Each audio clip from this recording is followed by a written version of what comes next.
It was not structurally sound. So hence, it invited the departments of public works to do more,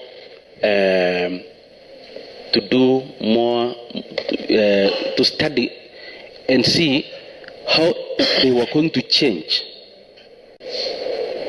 to solve the problem that was at hand, because it was not structurally sound. So through the intervention of the Department of Public Works, they came up with a different PQ of 256 million to complete that stadium.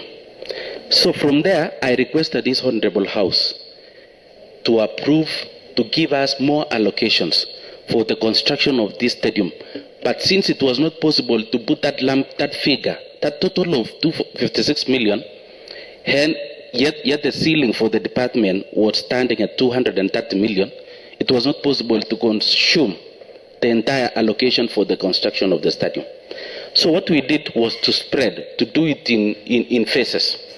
So the first allocation that I witnessed as the CEC in that department was an allocation of 50 million. It was an allocation of 50 million. But along the way, when supplementary budget was done, it was reallocated by the Honorable House. You know, priorities do change. So when they reallocated, it was not possible as a department to continue with the project. So the work that was done is equivalent to the value of 14 million that was paid to the contractor, and the tender was terminated because it did not continue from there. I don't know, since I left that office in 2019, I cannot give the details of what we have as at now, because I'm giving the details of what I experienced when I was the CEC in charge. Okay. Yes. Okay. Additionally, and I've studied your performance while serving as a CEC and CEO. I can say I didn't see exceptional performance, or rather the policies that you have championed on the two and dockets. So I want to ask you particular issues that surround your tenure while serving at the CEC, and I've noted serving at the same. When you were the CEO, there was allocation for the purchase of a van. The van or the pass. I hope you know. Yes. Can you tell us how did it furnish? Okay. Because the other time it was being branded. The second time you say it is being delivered. Okay. All of a sudden, nothing. Okay. Thank you, Honorable Member. Let me be clear and specific on this issue, because when I was the CEC in charge of sports, the main aim that we had as a department was to support these teams that were in Division 1, Division 2, and I don't know whether we call them Champions Leagues or something. There is Category 3. So the first group that we had that was in Division 1 was Lipwet FC and Sotik FC. And every time they had games, because they were in Division 1, they were going outside Rift Valley or even past Nairobi, so they didn't have a means of transport. So what we decided as a department was we had an intention to procure. It was not the time when I was the CEO. It was the time when I was the CEC in charge of sports. So the first step that we took was to do the leveling of the fields, so that we give them facilities, the training grounds, so that every time they are training in different sub-counties, they were going to train there. So what we did was to make sure that we do a leveling of fields in every sub-county, and I did that. In Bomet East, it is in Tegat. If you have visited those areas, I did the leveling of Tegat Stadium, and then we have Chemgaina. Another one is in Konoin, Mogonjet. Another one is in Chebirbelek and St. Michael. 5 of them within one financial year. The second step that we took was to procure now a bus for Silipwet that was going to serve the entire county. And in the next financial year, we had plans to procure one for Sotik. That way, we were trying to make sure that by the end of the 5 years, we have 5 buses for every sub-county. So since I served for only 2 years, we made an allocation to purchase a bus for Silibwet FC that was going to be shared between Sotik and Silibwet. But since the budget was reallocated before procurement was done, it was not possible for the department to continue to purchase that vehicle. So in short, it was not purchased until the time when the president came to Silibwet Stadium and the Silibwet FC requested for a bus. That is when the president now made a contribution alongside the contribution from our governor, professor, that enabled now the team now to procure that bus. So it was not purchased through the department. And the branding maybe was only being done in social media. Otherwise it was not procured. Thank you. I think on the interest of time, I'll ask you one more question. There is somebody called Wilberson Kirui who is asking how you will implement F in F and also A in A. Implementing? F in F and also A in A. I think A in A is appropriation in aid, and the other one first in, first out, to encourage departmental motivation and to create competition in resource mobilization. I think it is in relation to on-source revenue. Now, there are some other questions that have been raised by the members of the public that I'd want to share with you. Honorable Ngeno, some members of the public are accusing you of bad-mouthing on the society and insults to several people. I cannot mention who. That is one accusation. Another one is that you are very good in violence. You are reputable in violence. During your tenure as your MCA, as the MCA, you harassed and even beat up a resident of Firain. I don't know how true that one is. Another one is that you have a bad reputation with the community. In your tenure as a CEO administration, you arrested a resident. I don't know who this resident is, but someone is insinuating that you arrested someone for reasons best known to you. They are also saying you are very corrupt, that you've been collecting money from residents, claiming from residents, claiming it comes from the governor. It's for the governor. Claiming? Hello? Claiming?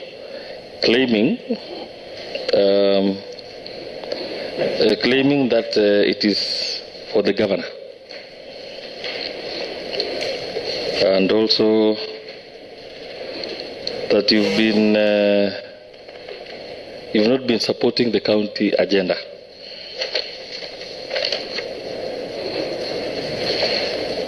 These are concerns from the public. If you have anything, you can answer that. Okay. And also the last one,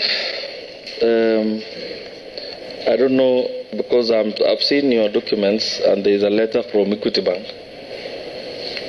discharging you from the obligation that you are supposed to pay up. What is the situation now? Okay. Thank you. Okay. Thank you very much, Chair. You know, it is very expensive to join politics, and especially when you join politics when you are very young. So I joined politics when I was young, at the age of 25 years.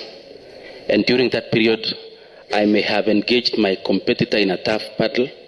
And every time you win an election, obviously, your competitor will always remain your enemy. It happens in every environment. Even these honorable members can bear me witness. And again, being a leader, you are loved and hated in equal measure. So if you expect everybody to clap for you, then you are not a human being.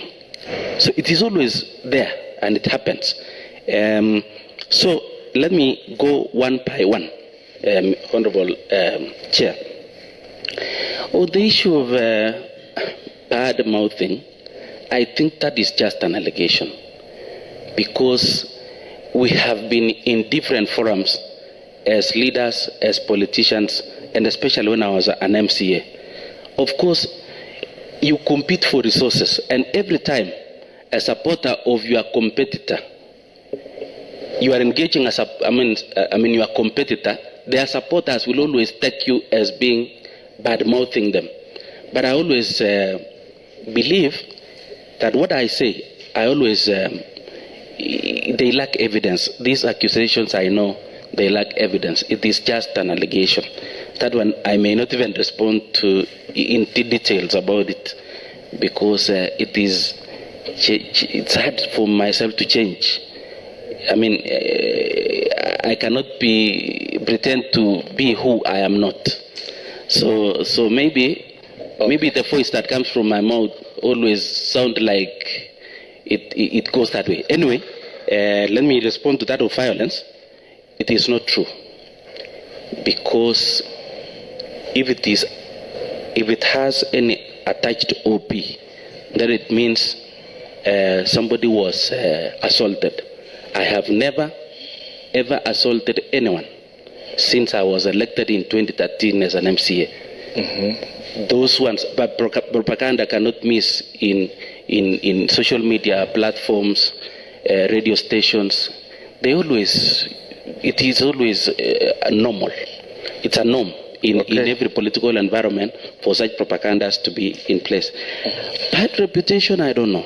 I cannot respond to that, because I don't know, because I don't have any criminal record so far. I have never engaged in any corrupt activity, and I have never been. I've never engaged in any of this, Mr. Speaker. I hope these are just allegations. And on the county agenda. On the county agenda, yes. I support the county agenda I supported for the late Governor Joyce. I'm the one who championed the manifesto for both the governor and the deputy. And when our governor took over, I'm the one who is always in forefront, supporting the agenda of this county. And whenever I'm given responsibilities, I've always done it. And it is not possible for you to serve in a department where you don't support what you are doing. So even if I'm given this chance, many people will perceive me as if I don't support maybe the agenda of the governor or the county. But I want actions to speak, because they say actions speaks louder than words. Thank you. Okay. Thank you very much. I think you've clarified issues. There's one you asked for the Equity Bank. Or the relation with the bank. Okay. Sorry. Oh, the status. Okay. On that one, because it is a private affair, I've been, I was badly affected by when I lost my job in 2019-2020. And during that period, you remember, it was during COVID period. And I had a loan with that bank. I serviced, and when I got the chance to be the CEO, I honestly serviced my loan. And I think I'm almost done, and I'm in good records. Now, I've just checked. In addition, yes, I've just checked with the CRB, and your records are clean on that. They're very clean, because additionally, let me not specify that bank. The manager who was in that bank is the one who has given explanation. I have a letter to that effect. I have seen my documents. Yeah, it's okay. Yeah, it has been clearly stated that I have serviced my loan. It's only that I have not finished, but I'm in good books. Thank you. All right. Thank you very much. I think you've done your best. On behalf of this assembly, we want to wish you the very best. And just not forget, we have some members of the public at the public gallery, supported by the name Jim Kitch, Cornesius Langat, Carla Bruno, and Katam. You are welcome, and thank you for maintaining decorum while at the public gallery. So, Honorable Ngeno, on behalf of the Assembly, and most especially this committee, we want to wish you the very best. The committee will retreat, come back with their reports, then the House will decide on your fate. Otherwise, as of now, we want to wish you the very best. I'll give you a minute to give a parting shot. Okay, Chair and the honorable members, I thank you very much. Thank you for this fruitful engagement, and I hope, I know, I look forward to positive response from this time that you have given me, and may God bless you. Thank you. Be blessed too. Wishing you the very best.